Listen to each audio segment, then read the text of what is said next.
How to log in to SolusVM control panel.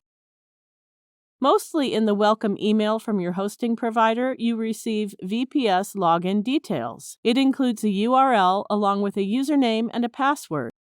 Open the URL in your internet browser and enter the username and the password to log in.